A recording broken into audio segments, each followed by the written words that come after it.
أهلا بكم في قناتي زينب كوك.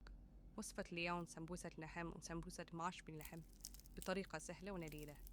قبل لا نبدأ أدعوكم للاشتراك في قناتي وتفعيل زر الجرس ليصلكم كل جديد. لحشوة اللحم راح نحمص بصل مفروم بالزيت إلى أن يصبح لونه بني.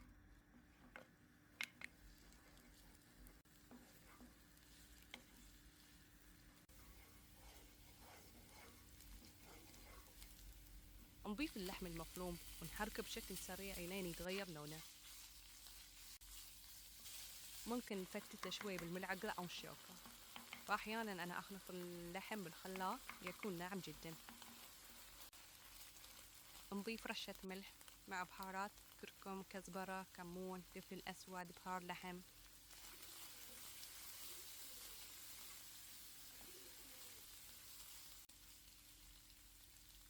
أما نضيف مكعبات بطاطس المسلوقة ونضيف الملح وبهار اللحم.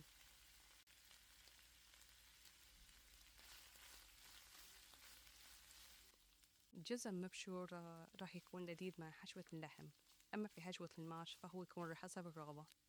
نضيف ربع كوب ماء ونتركه يتسبك على نار هادئة لمدة 7 دقائق.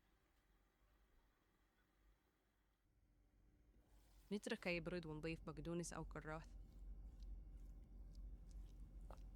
حشوة اللحم اللذيذة جاهزة. لحشوة الماش نحتاج ماش مغسول نسلقه بماء مغلي مع ملح وبهارات.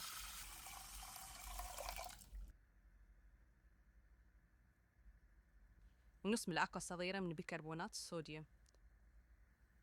نغطيه تقريبا 20 دقيقة.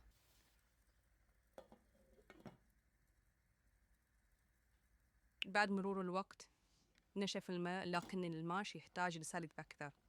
أضفت ربع كوب ماء حار وغطيته لين نشف الماء ونضج الماش.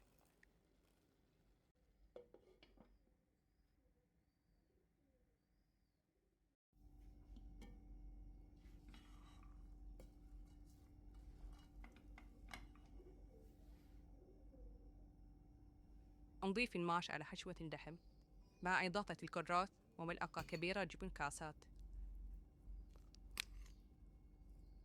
حشوة الماش باللحم جاهزة. شكرا للمشاهدة، ولا تنسوا وضع اللايك وترك ابتسامة لي في التعليقات.